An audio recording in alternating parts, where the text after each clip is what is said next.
Hey everyone, welcome back to the Radical Care for Christian Counselors podcast. And I'm so glad you're here. If you are a Christian counselor, pastoral care leader, mental health professional, mom, dad, brother, somebody who really enjoys deep conversation with other people, and you like the idea of doing it with a group and other people that really want to dive deeper with you. If you're someone that's constantly in one-on-one conversations, and although they're life-giving, they can also be draining, and you've ever questioned, okay, how can I do this real deep work with a group of people? You're in the right place. That's exactly what Step Out and Thrive does. That's exactly what I do. I get to facilitate groups every single week, literally around the world, all through Zoom and in person workshops when I get a chance as well, and travel and speak. I absolutely love it. I love it. I love it. And I love being able to give people the peace and the actual life giving grace of knowing what it feels like to be known and seen and understood by people that aren't going to fix. It's a huge, huge, huge calling, and I love what I get to do. So if you found yourself here, we are on session 4, actually, of our Cognitive Distortion series. Just some base work that if you're jumping in middle series, it's kind of hard. It's like, wait, where do I go from here? Couple things. One, you can start back at the first session if you're hearing the word cognitive distortion and you're like, what's the psychology behind that phrase? Don't know anything about it. You can definitely go back and check that out in the first one. Also, down below, you'll notice a couple things. One, Rosebud is a great resource that I'm featuring right now in this series, only because A, it's something I actively use like on an everyday basis, sometimes a couple times a day. It's what I use after I journal. And the reason I'm mentioning journaling is because that's where I really start to begin to identify the cognitive distortions that are going on in my everyday life, right? Because you can't know what's going on unless you're aware of what's going on. And that awareness process can take a while. And that's a good thing. And it's a healthy thing to sit in that awareness. All of this to say, Rosebud takes my information from journaling, what I want to put in there, and actually can tell me some amazing things about my just everyday week, about my emotion regulation, about my cognitive distortions, about goals that I've reached that I may not have realized. Just so many things. And it's almost like having an amazing friend right there with you and just reminding you, hey, but have you thought about this? And it's just a great resource to have. That's why that's there. And second of all, there's a PDF of cognitive distortions down below as well. You can check that out. And it's a great resource if you don't want to use Rosebud. It's a great resource to just be aware of, okay, when have I heard myself use this cognitive distortion? What does that sound like to me? God, what do you have to say to me about this? We talked about how we talk about in the Bible where it says, take every thought captive in 2 Corinthians chapter 10. And although that verse is powerful, a lot of times we put all the pressure on ourselves. And really, it is being aware of what truth is, but also the power of that truth to grab lies by the root and throw them back to the pit of hell where exactly they belong to. There's freedom in the truth and what God has given us in that. So today we are on the fourth one, and the cognitive distortion today is disqualifying the positive. And it's just like how it seems. I'm like, sometimes I go, okay, how would I explain that? There's no other way to even define that. You basically, there's positive in the thoughts and the patterns that you're recognizing, but you just disqualify it. Like, well, a great example is if somebody gives you a compliment, you're like, oh, well, they really didn't mean it.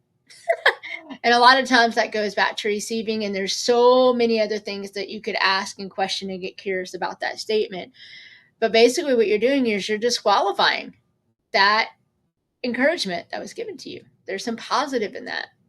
And so, as I've been sharing each week in my journal, and I've been journaling for a while, and I've been using Rosebud for the last, goodness gracious, year or so. And so, I've got some track records with it. And so, it's really neat because it's one entry that I noticed that it labeled as this disqualifying the positive. happened when I got to go to Canada. And it was an amazing trip that I took with the church back when I was in Freedom and Care Coordinator. And we were invited to go up there for a conference, and the conference actually got canceled. So we found ourselves in Canada. We were doing some other work while we were up there. But part of the reason that I really wanted to go is I really had this like life goal of seeing Niagara Falls. Like I really wanted to see the falls from the Canada side, and it was one of those bucket list things. And this was the beginning, not the beginning, but I was like right on the adventure of like I was aware that I was losing a lot of my vision. And so I was like, I really would like to do that. So when they mentioned Canada, I was like, oh, can we go see Niagara Falls? Like I know that has nothing to do with why we're there, but can we go see Niagara Falls? And so we got to, and I remember getting out of the car that day because we had to walk a little bit to get to the place where we would actually get on the ferry and visit, Niagara Falls. And I got out of the back and I was prepared. I was prepared, you all. I had so many layers that day. It was like 20. This Florida girl don't know how to do 20-degree weather, okay? I cannot tell you honestly how many layers I was wearing, but my friend Michelle was cracking up when she saw how many layers I was wearing, which came into really good help later on that night when we got drenched by water and my underlayers were not drenched and I was warm. So just putting that out there in my own defense. But anyway, I get out of the car and yes, I could still move. But I went to go grab my cane because I've been really good with my vision cane, especially when I'm in new places that I don't know and the cracks and it's just a lot better with my depth perception if I have my vision cane. So I went to go get it out of the car and the tip had broken off. And y'all, I literally remember that feeling of this cold chill going through my body, going, I am in a completely different place and I don't have my cane.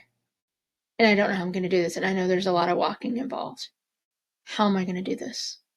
And so my friends were like, Bethany, it's okay. You got us. It'll be fine. And I was just thinking inside, I'm like, okay, like I can do this. I can do this. It's going to be fine. And so it was daylight for a while. And back then I could, I had a different vision back then than I do now. And so I was okay during the daylight. But then it started to get dark. And I remember not being able to really see anything. And we had our ministry pastor was with us, and then I had another Freedom and Care leader that was with us as well. And the ministry pastor just said, Bethany, just hold on to me and I'll help you get through.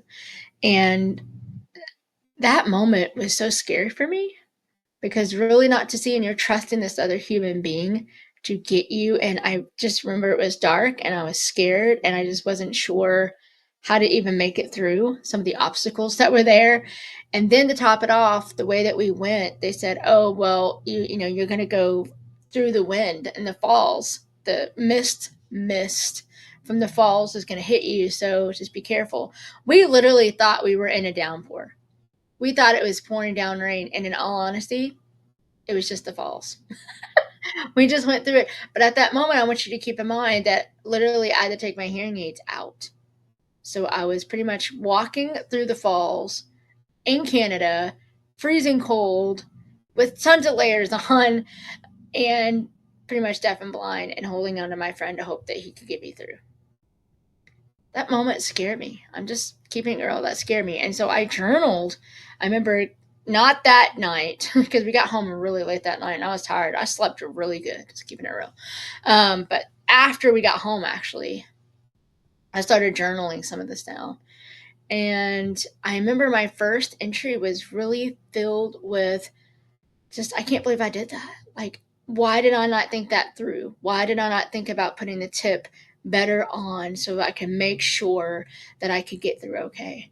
Why did I not do this the right way? Why did I have to have my friends, give up on their fun in order to be with me? I mean, I had all of these things, right, throughout this journal entry. I had completely and utterly just stepped away from the idea that, oh my goodness, I had the most amazing opportunity to be in Canada, seeing the amazing Niagara Falls. If you've ever been there at night and able to see the light show that goes over top of it, it is breathtaking. We even got to see the fireworks that night. It was amazing. But more than all that, I got to see myself trust people, which I struggle with. I think everybody struggles with that, but I really struggle with that.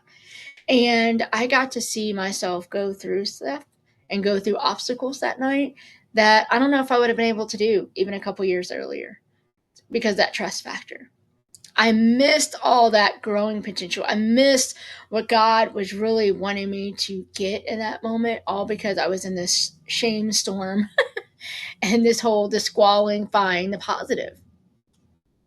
I didn't realize that until I actually went back and started looking at my journal entry and sitting with it and allowing God to speak truth to me. He's like, Bethany, I want you to go back to that moment where you really felt afraid and you were wet and you were taking out your hearing aids and you knew that you would have to take these next steps, not knowing what it was going to look like because we had no idea we were in the falls. So we were thinking we were in the middle of a rainstorm and just not knowing how this is going to work and just being really careful and just trusting them. Now I want you, this is God talking. It's like, now I want you to know that I was with you. Where was I, Bethany? Where was I in that? So many times when I've caught myself in life having to go somewhere without my hearing aids and not being able to see, I've been alone. I haven't had anybody to be there with me. So not only was God with me there in that moment, He's been with me all the moments, but He got to celebrate the fact that I was trusting other people and inviting other people into those moments with me. Do you see the difference in that? To sit with that, to really see the positive, even in the craziness. And a lot of people know this about me that I do. I see the cup normally half full, not half empty. I am a very big optimist. At the same time, sometimes it's hard for me to see that in myself, in my own story. And so, how does disqualifying the positive look like for you? What tools and resources do you have to combat it and find the positive? The one thing that you see all the time and a great resource, and I'm not denouncing it, but it's just something to think about, is the whole idea of appreciating. Well, appreciate, practice, make an appreciation journal. If you know me, you know that I talk big about interactive appreciation, which is a totally different form. If you're interested in going deeper in that, definitely that is a huge practice. If you struggle with this, if this is a huge thing for you, and you're like, Bethany, I want to go deeper in that, I've done a podcast series all about interactive appreciation. Go back and find that. It's a huge resource that can help you out. We do that in our groups all the time, and we practice that, and it's part of our everyday reality. So I think it's easier now that I practiced it for me to bounce back and see the positive and see God working and find His fingerprints even in the mess.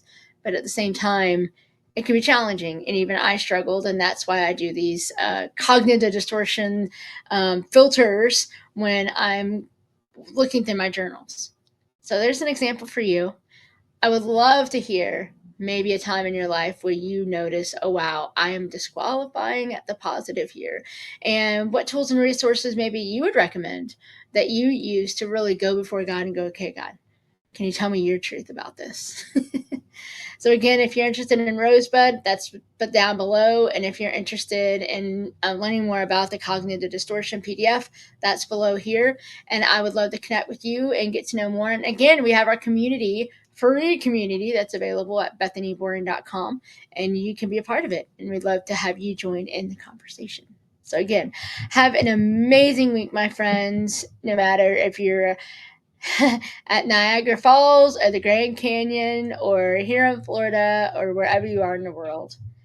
I want you to know that you can dare to do more than just survive. Step out and thrive. Go chase His beauty.